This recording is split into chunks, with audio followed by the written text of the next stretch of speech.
नमस्कार, आप देख रहे हैं खबर उत्तराखंड। मैं हूं आपके साथ तन्वी सक्सेना। रुक करेंगे खबरों का, लेकिन उससे पहले नजर डालते हैं इस वक्त की हेडलाइंस पर। चारधाम यात्रा को लेकर पुलिस प्रशासन, परिवहन विभाग समेत अन्य विभागों की तैयारियां शुरू। 7 स्थानों पर बनेंगे अस्थायी बस स्टॉपेज। प्रदेश में बिजली की मांग तो बढ़ी, लेकिन उत्पादन नहीं बढ़ रहा। हाइड्रो पावर की परियोजनाएं अधूरी। प्रदेश में बढ़ा श्रमिक जनसंख्या अनुपात, युवाओं के रोजगार में बढ़ोतरी। PLFS के आंकड़े आए सामने। हिमालयन थार के शिकारी को कोर्ट ने 6 दिन के रिमांड पर भेजा। जानवरों का महासंघ जांच को देहरादून लैब भेजा। 1.5 क्विंटल बरामद हुआ था मांस। यमुनोत्री हेली सेवा के लिए टेंडर प्रक्रिया शुरू। पहली बार श्रद्धालुओं को मिलेगी सुविधा।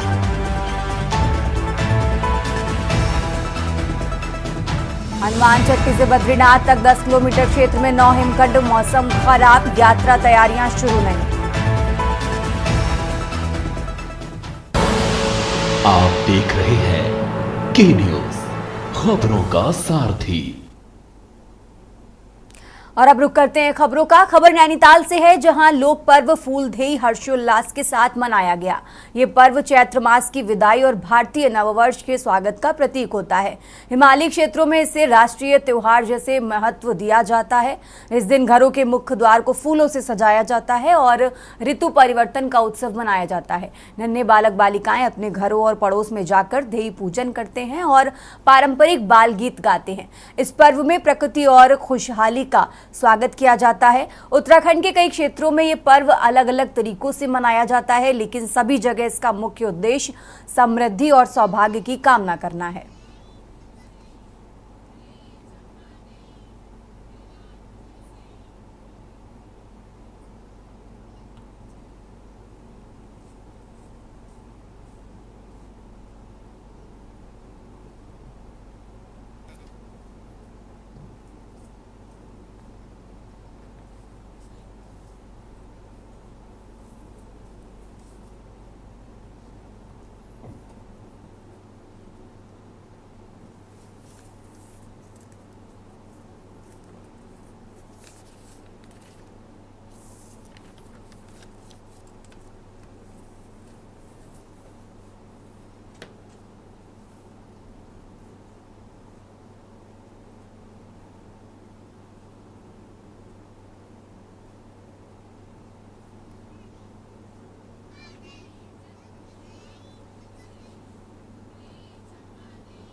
घर घर जाके फूल डाल के आते हैं। शुरू से हमारे वहाँ रिवाज है कि हम सबके वहाँ फूल डालें। हम अपनी संस्कृति को बचाने के लिए हम फूल डालते हैं। और चलिए खबरों में आगे बढ़ते हैं। उत्तराखंड में मुख्यमंत्री पुष्कर सिंह धामी के निर्देश पर अवैध मदरसों के खिलाफ कार्रवाई तेज हो गई है। उधम सिंह नगर जिले के खटीमा क्षेत्र में प्रशासन ने बड़ी कार्रवाई करते हुए 4 अवैध मदरसों को सील कर दिया है और 5 को नोटिस जारी किया है। प्रशासन की इस कार्रवाई से मदरसा संचालकों में हड़कंप मचा हुआ है। प्रशासन और पुलिस बल की 2 टीमों ने खटीमा के इस्लाम नगर, कंचनपुरी, लोहिया हेड, गोंटिया, भगचुरी और मदरसों की जांच की। इस दौरान अवैध रूप से संचालित 4 मदरसों को सील कर दिया गया, जबकि 5 मदरसों को नोटिस जारी किया गया है।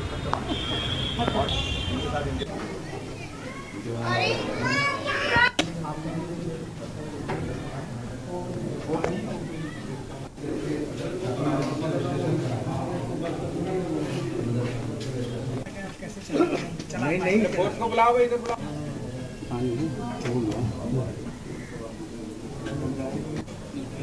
हेलो, तुरंत हटे, जाइए, तुरंत जाइए यहाँ से, हटिए।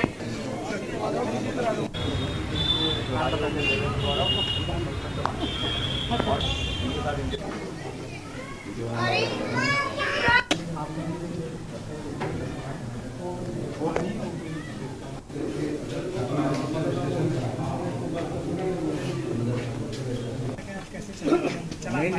को बुलाओ भाई, इधर बुलाओ।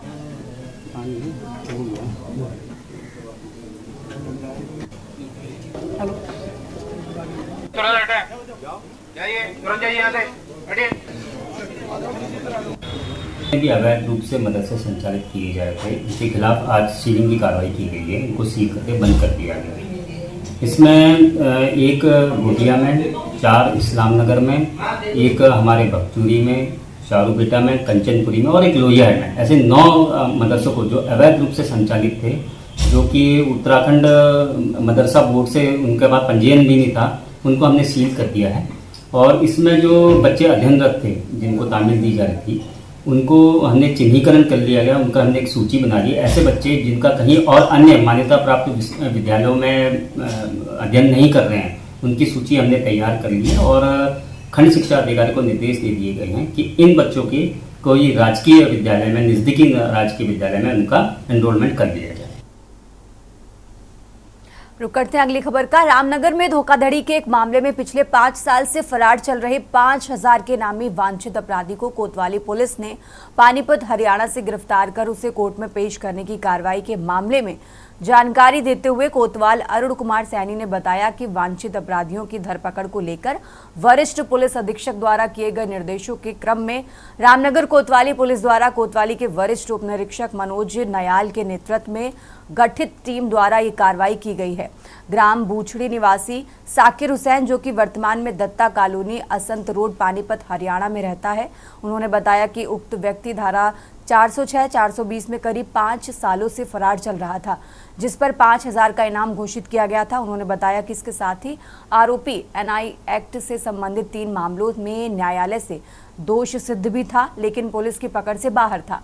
उन्होंने बताया कि फरार चल रहे साकिर को पुलिस ने पानीपत हरियाणा से गिरफ्तार कर उच्च न्यायालय में पेश करने की कार्रवाई की है।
देखिए, उच्च अधिकारी के निर्देश पर एक अभियान जो वांछित अपराधी हैं, इनामी बदमाश से पकड़ने के लिए लगा हुआ है। आज रामनगर पुलिस द्वारा एक इसमें 5000 के इनामी बदमाश साकिर को पुलिस ने गिरफ्तार किया गया है और इसको माननीय न्यायालय पेश किया जा रहा है।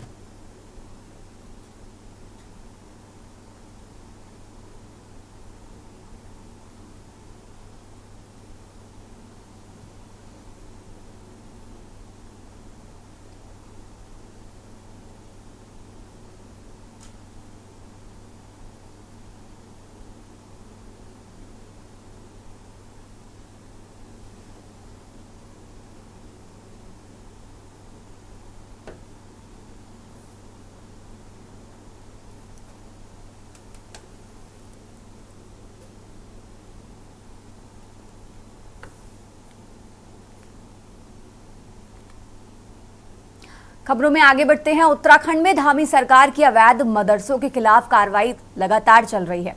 बता दें कि बीते कुछ रोज पहले भी तहसील प्रशासन और मदरसा बोर्ड सहित तमाम विभागों की संयुक्त टीम द्वारा क्षेत्र में बिना पंजीकरण और अन्य खामियों के चलते 9 मदरसों को सील किया गया था। एसडीएम विकास नगर की अगुवाई में मदरसा बोर्ड, शिक्षा विभाग और एमडीडीए सहित अन्य संबंधित विभागों की संयुक्त टीम ने सहसपुर के ढाकी, रामगढ़, बैरागीवाला, टिमली और लखनवाला आदि क्षेत्रों में बिना किसी मान्यता के संचालित किए जा रहे 10 मदरसों को सील कर दिया। एसडीएम विकास नगर विनोद कुमार के मुताबिक अब तक अवैध रूप से संचालित 19 मदरसों के खिलाफ सीलिंग की कार्रवाई की जा चुकी है और आगे भी ये कार्रवाई जारी रहेगी। इस कार्रवाई के समय को लेकर राजनीति गर्मा गई है। मदरसों के वेरिफिकेशन किए जाने के मुख्यमंत्री धामी के निर्देश के बाद पुलिस ने अपनी तैयारी कर ली है। जिला स्तर पर समिति बनाई गई है। साथ ही प्रदेश भर में मदरसों का वेरिफिकेशन कराया जाएगा। इसके साथ ही मदरसों में अवैध फंडिंग भी इसकी भी जांच कराई जाएगी। ये भी देखा जाएगा कि मदरसों में बाहरी राज्यों के बच्चे तो नहीं पढ़ रहे। आपको बता दें कि इससे पहले भी धामी सरकार अवैध मदरसों के साथ अवैध मज़ारों भी अपना कड़ा रुख अपना चुकी है। ये रिपोर्ट देखिए।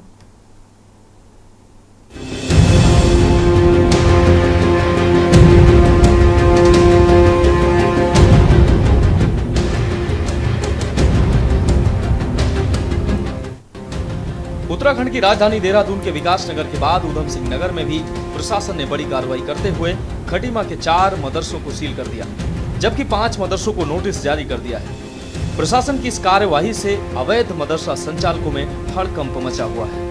प्रशासन और पुलिस बल की 2 टीमों ने मंगलवार को खटीमा के इस्लाम नगर, कंचनपुरी, लोहिया हेड, गोटिया, भगचुरी, चारूबेटा में चल रहे मदरसों की जांच की।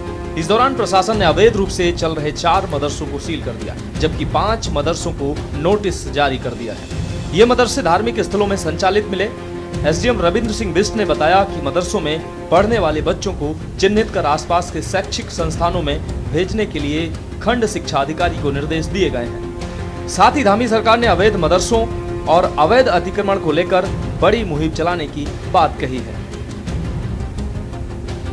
अवैध मदरसे और अवैध निर्माण, अवैध अतिक्रमण, यह हमारा संकल्प है कि हम देवभूमि उत्तराखंड में इस प्रकार के अवैध मदरसों को, उनके खिलाफ जो भी जांच करेंगे और जांच में जो भी पाए जाएंगे उनके खिलाफ कार्रवाई करेंगे। जो जांच की गई है उसमें जो भी अवैध रूप से पाए गए हैं, अतिक्रमण में पाए गए हैं, उनके खिलाफ कार्रवाई हो रही है और ये कार्रवाई हमारी निरंतर जारी रहेगी। आज तहसील विकास नगर के अंतर्गत जो अपंजीकृत मदरसे थे उन पर कार्रवाई की गई है। सहसपुर थाना अंतर्गत आज कार्रवाई की गई है, जिसमें टोटल 10 मदरसों पे सीलिंग की कार्रवाई की गई है और शेष कल जारी है। अभी तक जो कार्रवाई की गई है 28 फरवरी के बाद ये 19 मदरसे सील किए गए। करने वाली बात है कि किसी भी प्रदेश का मुखिया चाहता है कि उसके प्रदेश में शांति रहे, सौहार्दपूर्ण वातावरण रहे, लेकिन हमारा तो मुखिया ही जिस दिन से अपनी कुर्सी पर बैठा है लगातार सांप्रदायिक बातें करता है, सांप्रदायिक सौहार्द बिगाड़ने की चेष्टा करता है। कभी थूक जिहाद, कभी लव जिहाद, कभी लैंड जिहाद, कभी यूसीसी, कभी धर्मांतरण कानून। ये सुन सुनकर कान पक गए। म से मदरसा, म से मस्जिद, म से मजार, म से मुसलमान, और कोई बात ही नहीं है करने के लिए। मैं मुख्यमंत्री जी से कहना चाहती हूँ, पूरी सरकार से, शासन प्रशासन से कहना चाहती हूँ, और भी गम है जमाने में मोहब्बत के सिवा। अवैध कुछ भी चल रहा है, अवैध अतिक्रमण जिसने भी किया है उसके ऊपर कार्रवाई होनी चाहिए। वहीं हरिद्वार में सिंचाई विभाग की जमीन पर बनाई गई अवैध मजार भी हटाई जाएगी।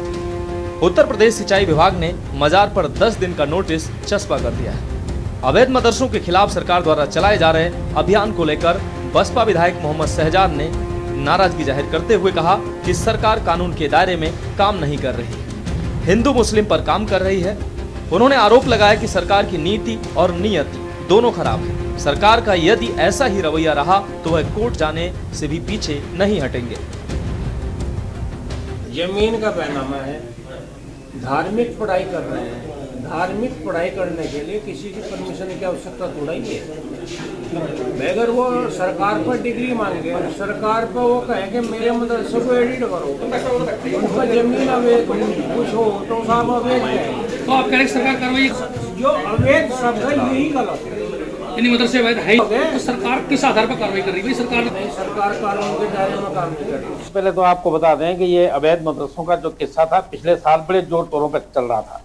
अगर अभी तक इसमें कार्रवाई नहीं की गई तो हम ये मानेंगे धामी सरकार की नाकामयाबी है और बीजेपी का एक प्रकार से तुष्टिकरण है, जिससे ये सिर्फ वोट के टाइम पर तो जो उनका हिंदू वोटर को बगलाने के लिए ऐसे कार्रवाई कर देती है और जुमला फेंक देती है, लेकिन वास्तव में कार्रवाई नहीं करती है। अभी भी कुछ ऐसा देखने में आ रहा है, आपके माध्यम से संज्ञान में आ रहा है कि फिर से अवैध मदरसों पर कार्रवाई की जाएगी। इसका मतलब ये है जो विधानसभा सत्र में अभी जो बजट सत्र के दौरान जो कार्रवाई हुई है, जो माननीय भाषाओं का प्रयोग हुआ, जो पक्षपातपूर्ण रवैया अध्यक्षा महोदय द्वारा किया गया, उन सबको छुपाने के लिए धामी जी ने ये एक प्रकार से ब्रह्मास्त्र या जुमला शस्त्र फेंका हुआ है। देखिए, ये ड्राइव जो है सरकार की पुरानी ड्राइव है और ये लगभग 2-3 साल से उत्तराखंड के अंदर हम इस प्रकार की कार्रवाइयाँ कर रहे हैं, जिन पर शिकायतें आती हैं कि इन तमाम जगहों पर इंक्लूजमेंट है, चाहे फॉरेस्ट की ज़मीन हो, चाहे पंचायत की ज़मीन हो, चाहे नगर निगम की ज़मीन हो, गवर्नमेंट की ज़मीन पर जहाँ जहाँ इंक्लूजमेंट है, हमेशा सरकार ने उन इंक्लूजमेंटों को हटाने का काम किया है और आने वाले समय में अगर जिस प्रकार की शिकायतें और भी आएगी तो सरकार उनको हटाने का प्रयास करेगी। कार्रवाई की ये बात नहीं है, ये हमारी ड्राइव है और हमारी सरकार ने कहा है, माननीय मुख्यमंत्री जी ने कहा है कि जो भी भूमि फॉरेस्ट के अंदर हो, जो भी भूमि राजस्व के अंदर हो, जो भी भूमि अन्य जगह हो, उन पर अगर जो इंक्लूजमेंट हुआ किसी ने भी किया है उसको हटाया जाएगा। अगर सवाल यह है कि इतनी बड़ी संख्या में अवैध मदरसे चल रहे थे तो मदरसा बोर्ड क्या कर रहा था? इसमें भी कोई दो राय नहीं कि प्रदेश में कई मदरसे अवैध रूप से चल रहे हैं। शासन ने अवैध रूप से चल रहे मदरसों की जांच के आदेश दे दिए। जिला प्रशासन स्तर से इसकी जांच चल रही है। सभी जिलों के डीएम जांच रिपोर्ट शासन को जल्द सौंपेंगे, लेकिन सरकार अभी से ही अवैध मदरसों को लेकर गंभीर है। आपको बता दें कि इन मदरसों में 25 से लेकर 141 तक की संख्या में बच्चे पढ़ रहे हैं। ऐसा ना हो कि इस तरह बढ़ती संख्या सरकार की सरदर्दी बन जाए और कुछ समय बाद अन्य राज्यों से आकर पढ़ने वाले ये बच्चे ही स्थानीय होने का दावा न करें। Uttarakhand desk report.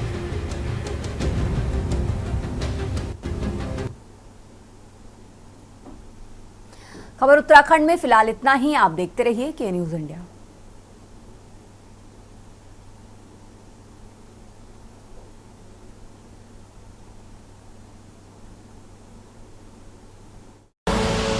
आप देख रहे हैं के न्यूज, खबरों का सारथी।